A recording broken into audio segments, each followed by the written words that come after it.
referred to as Jehovah. Back in the Old Testament, his name was mentioned approximately 7,000 times as Jehovah God. In English, it was mentioned as Jehovah God. In the ancient Hebrew time, it was mentioned as Yahweh. Yahweh converted or translated from Hebrew to English is Jehovah. So now that we have that clear, we want to look at the importance of calling God by his name. It's essential you do this. If you go to the courthouse, there is a certain manner you have to conduct yourself. If you speak to the judge, it's either Your Highness, Your Honor, Your Excellence, that's here in America, or judge. If it's in England, it's my lord or madame. That's the relevant and professional way and acceptable way you would refer to those at that authority. God is above all. He's above all my lords and all madams and all excellencies and your highness and your judge. God is superior. His name should be rightfully addressed as Jehovah God. And this is a problem that a lot of Christians and other religious folks have today. We seem to just call God, God, God, God. Who are you addressing? If you're going to the President of the United States to ask a favor or something, then there is a right way in how he is approached. There is a right way in how you see his office. There is respect due to his office. There is respect due to God's kingdom, to his throne, to his name, to his honor. When you come before God, you come accused. You come as a sinner. You are nothing more but a piece of filthy rag.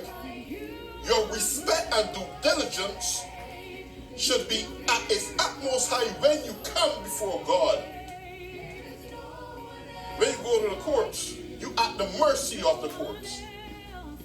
Your respect and humbleness is expected at the courts. How greater then is our God? The superiority of his name that has to be exalted, exalted, magnified, glorified. That name, Jesus, that name, Jehovah God, means everything. It deserves the utmost respect. So when folks set up to pray, they say, God do this and God do that, and they'll be praying all their life and still not getting any form of results, you need to ask yourself the question, why? Well, God, I always pray to you and I didn't see anything happening. But God, why me? And well, God, why this is happening to me? But God, why can't you help me? But God, why God? Who is this God you're speaking to? Don't you know Satan is worshipped as a god also? Do you know that the sun was a god worshipped also? The moon was worshipped as a god. The forestry was worshipped as a god. The seas and the rivers were worshipped as a god. Animals were worshipped as God. Isn't it not true that God said, thou shalt not have any graven images in your life, and none shall worship any false gods? Then, when we come to his throne, the approach has to be correct. the understanding of who you are speaking to has to be correct.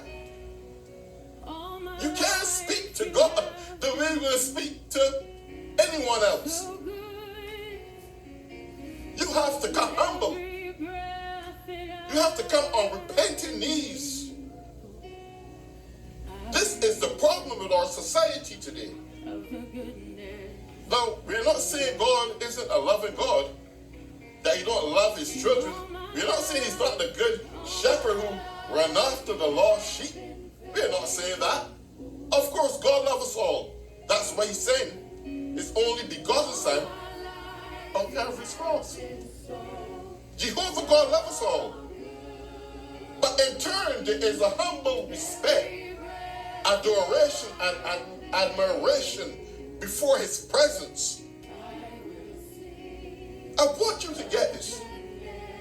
Because if you